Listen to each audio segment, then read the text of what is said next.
I don't know how to describe it other than like a demon type of sound. But it's silhouetted, hulking, every bit of 5.5 feet wide, 13 to 14 foot tall, pitch black.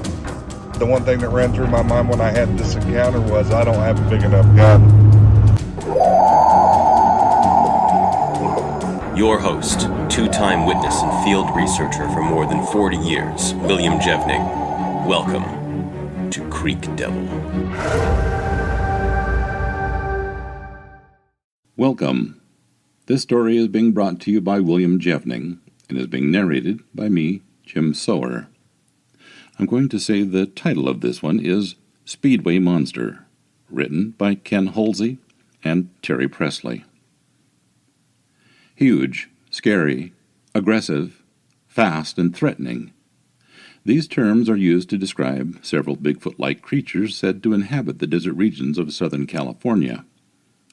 These mysterious giant apes go by many different names: the Borrego Sandman, the Speedway Monster, Zoobies, Devils, and the Yucca Man.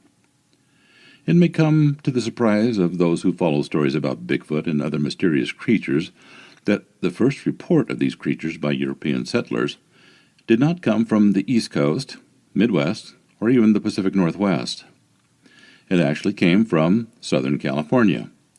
In 1769, Spanish priests founded the first mission in San Diego. Local Gabrielino Indians told the Padres about hairy devils that lived nearby. In fact, according to written accounts, the Indians lived in fear of these large, foul-smelling wild men and refused to go anywhere near the reported home called Tawispuki, Camp of the Devil, on the southern bank of the Santa Ana River. The area of Dead Man's Hole, near Holcomb Village, just west of the Anza Borrego Desert State Park, was a water stop on the old stagecoach lines during the mid to late 1800s, and is the reported site of several alleged murders blamed on Bigfoot. In 1876, one of the passengers who ventured out of the safety of the coach while its horses stopped to take a drink reported seeing a large, naked, hairy thing watching him from behind some scruff. After that, several people met their demise at the site, either strangled or beaten to death by an unknown person or thing. They blamed the monster, of course. In April of 1876, the San Diego Union reported an encounter with a missing link near Warner's Ranch, also west of Anza Borrego, by a young man named Turner Helm. According to Helm, the creature had dark fur like a bear and a face like an American or a Spaniard. In March 1888, two local hunters, Charles Cox and Edward Dean, set out to hunt down the monster and finally put an end to the murders. According to the San Diego Daily Transcript, the pair found and killed what they were looking for, a creature described as a gorilla with the face of an Indian and fangs like a bear. The creature's body was to be transported to San Diego, where it was to be on public display, but mysteriously it disappeared before arrival. Undoubtedly, it was the discovery of gold deposits that first lured the white man to this desolate area, and it's from one of these fortune hunters that the first report of Bigfoot, or the Borrego Sandman, as it has been called in these parts, originated. Reportedly, in 1939, a prospector, who, when interviewed in the 1970s, wished to remain anonymous, was attacked by a large group of upright walking apes as he camped near the Borrego Sink. The frightened man described the creatures as very large, covered in white fur, with glowing red eyes. The only thing said to have saved the man was the fact that the monsters were afraid of his campfire. Another report of giant footprints from the same general area came from a man named Victor Stoyanov in 1964. His story, retold in a famous article in the Saga magazine entitled America's Terrifying Woodland Monster Men in 1969. In the piece, also, it featured the story of Harold Lancaster, a miner who encountered the Sandman in 1968. Here is an excerpt. Gold prospectors and treasure hunters frequently seek their lost bonanzas in isolated areas. Since 1964, treasure hunters in the Borrego Valley Desert in California have whispered about the abominable Sandman of Borrego. The arid area is near the Mexican border. It is virtually uninhabited. There are many fissures, caves, and crevasses in the Superstition Mountain region, and prospectors say the Cocopa Indians have told of a subterranean labyrinth underneath the mountain. Major Victor Stoyanov was seeking an access into the Superstition Hills in January 1964 when he noticed large humanoid tracks in the sand dunes. The prints ran in pairs, generally parallel, and averaged about 14 inches in length and 9 wide at the instep, Major Stoyanov declared. He returned to the desert on several other occasions, made plaster casts of the prints, and snapped photographs. Curious as I am, I hope that the person who discovers what kind of beast it is doesn't happen to be me, Major Stoyanov said after his thorough investigation into the tracks. The San Diego Union ran an unverifiable article some years ago of a sandman that was shot by Hunter Frank Cox at Dead Man's Hole near Warner, California, in San Diego County. The beast, described as a cross between a man and a bear, had a head that was rather small, with protruding teeth and powerful jaws. The muscular creature had feet that measured 24 inches in length, and the body weight estimated to be 400 pounds. Harold Lancaster, treasure hunter, was prospecting in the Borrego Sink, east of the settlement of Borrego Springs, California, in July 1968, when he saw a sandman. I was camped up on a mesa one morning when I saw a man walking in the desert, he reported.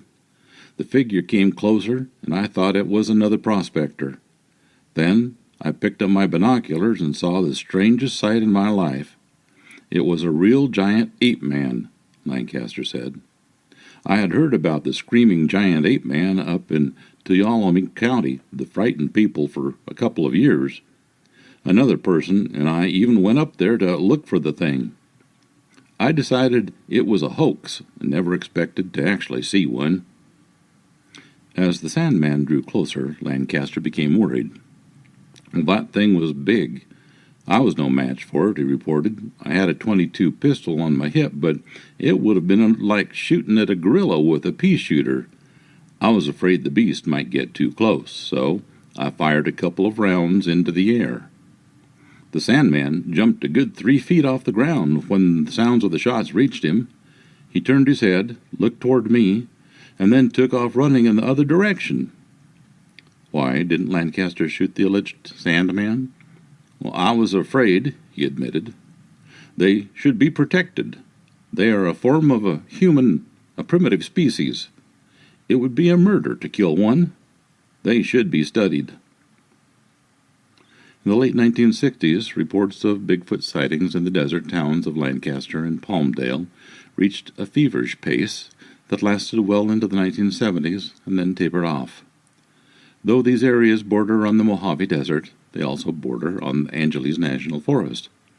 It does not seem too unlikely that the creature could have been lured out of the wilderness and into the desert.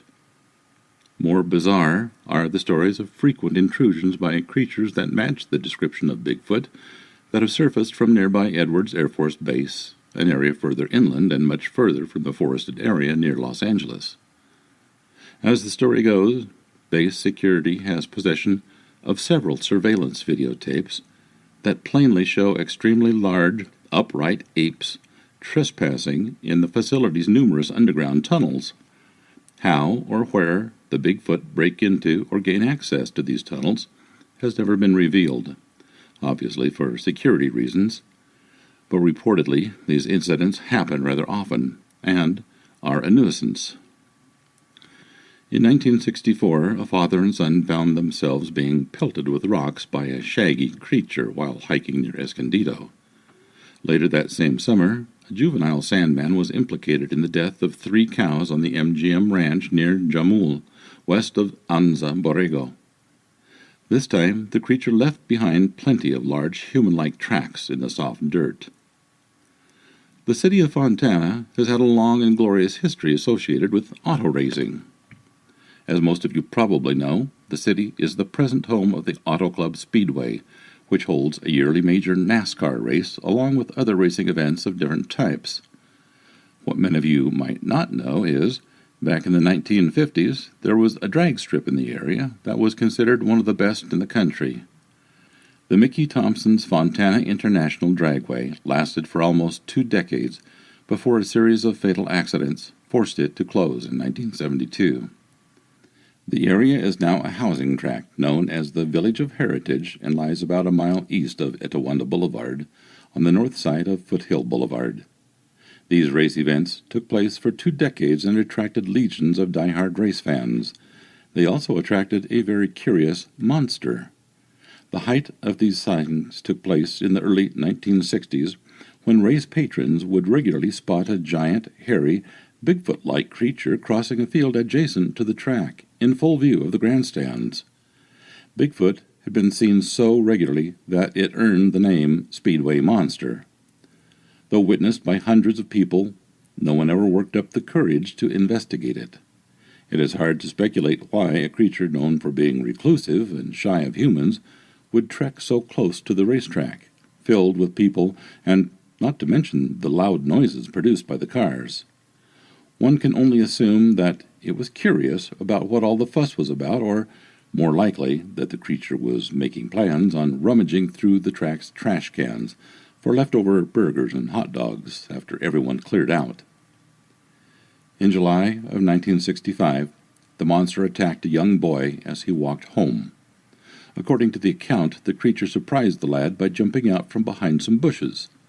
As he tried to escape from the monster, his clothes were torn to shreds. The child managed to get loose and run away. The monster reportedly did not give chase.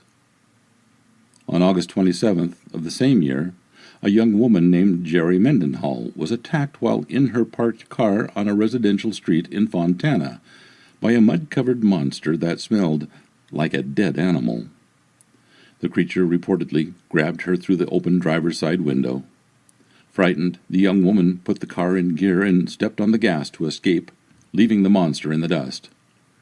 Though the Speedway closed its doors in the early 70s, reports of the Speedway monster continued in the city of Fontana and the nearby San Bernardino Mountains. In 1975, a group of Boy Scouts were woken up by a Bigfoot rummaging through their campsite near Barton Flats. Likewise, in 1976, a young man came face-to-face with the creature outside his cabin near Big Bear.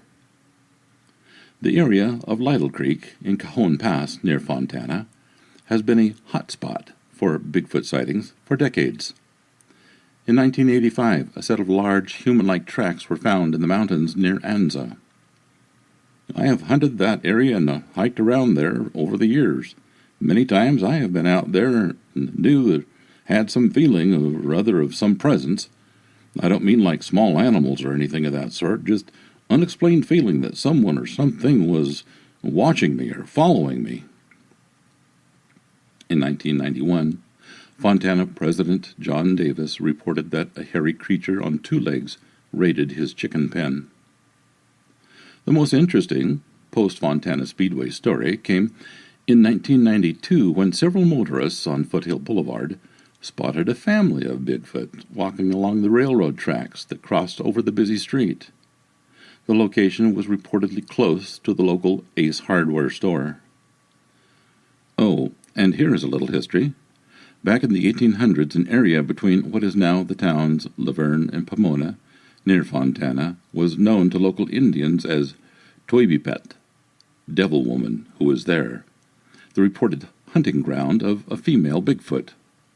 The first sightings of the Yucca Man began in the early 1970s as more and more people began to populate the remote desert regions of Los Angeles. As families migrated out of the congested city to the cheaper outlying areas in the desert, stories of a large hairy monster began to circulate amongst the relocated suburbanites. At first, no one really paid much attention to these reported encounters that many believed were just the product of bored imaginations. All of that, however, was about to change.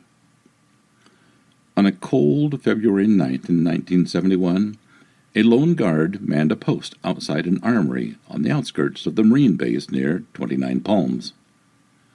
Without warning, the otherwise unearthly quiet was suddenly shattered when a large mass appeared out of the dark desert landscape. The guard raised his rifle and commanded the being to halt. Much to the young man's surprise, the large figure did not stop, but instead charged right at him at an inhuman rate. As the figure grew closer, the Marine realized what was approaching rapidly was not a man at all, but a huge, upright, running, hair-covered creature. Paralyzed by shock, the young guard stood his ground, too frightened to move. The mysterious creature threw the man to the ground, rendering him unconscious.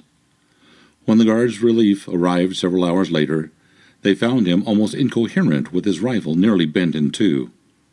After the incident, both the CIA and FBI were contacted to conduct an investigation. Much to their surprise, the locals were more than eager to tell their stories about giant man-beasts in the area. In fact, the very same night as the attack on the guard, two creatures had been seen roaming through the neighborhood, relatively close to the base. When a local couple looked out of their front window to see what was upsetting their dog, they saw the two yucca men crossing the front lawn. Then some time later, the same creatures were seen near a horse corral some distance away. The investigation also revealed that several employees at the Jordan Joshua National Monument had seen Bigfoot-like creatures on numerous occasions. 8 years later, in May of 1979, a young couple were leaving their condominium complex in Desert Hot Springs, north of Palm Springs, when a large, hairy creature emerged from behind a yucca and in front of their car. According to the driver, the animal, which had a chest the size of a refrigerator and arms that hung down below its knees, was so large that he could only see it from the midsection down. The beast that reportedly was covered in long, tan-colored hair disappeared quickly back into the night, leaving no footprint evidence. Again, in 1979, a 12-foot-tall Bigfoot made a visit to Helmick, California, some distance to the south of Palm Springs, twice in a period of a week. This time, however, the creature left 17 tracks in the mud along a rural road during its initial visit. The tracks measured 18 inches in length and spaced 6 feet apart. Noted Bigfoot researchers Douglas Trapp and Danny Perez both conducted an investigation of this sighting, even going as far as to perform a stakeout of the location where the tracks were found. Alas, the monster did not return. In 1988, a couple of servicemen from 29 Palms were returning home from a day of fun in the sun at Big Bear Lake, and about 9:00 p.m., when they encountered a creature that the locals call the cement monster. Due to the fact that it is said to live near an old cement factory in Lucerne Valley. As the two men approached the old factory, a large, upright, running creature moved across the road in front of their car. As was the case 9 years earlier in Desert Hot Springs, the animal in question was so large that the men could only see its lower half. The two men looked at each other in disbelief for a moment before one of them cried out, "It's the cement monster! After him!" The driver hit the brakes, while the other reached for a gun that was in the glove box. The two adrenaline-filled men searched up and down the road and around them, exclaimed, "What the hell was that?" The other replied, "That was the cement factory monster." But they never found any sign of the creature. The pair concluded that they had seen some form of prehistoric man and returned to their journey home. This ends the reading of the story, Speedway Monster. Thank you for listening. Thanks for listening to this episode of Creek Devil. If you or anyone you know has had an encounter with these creatures, please contact us at williamjevning@yahoo.com. That's William, Jevning @yahoo.com. All communication is confidential. Join us for another program next week. And until then, keep your eyes open.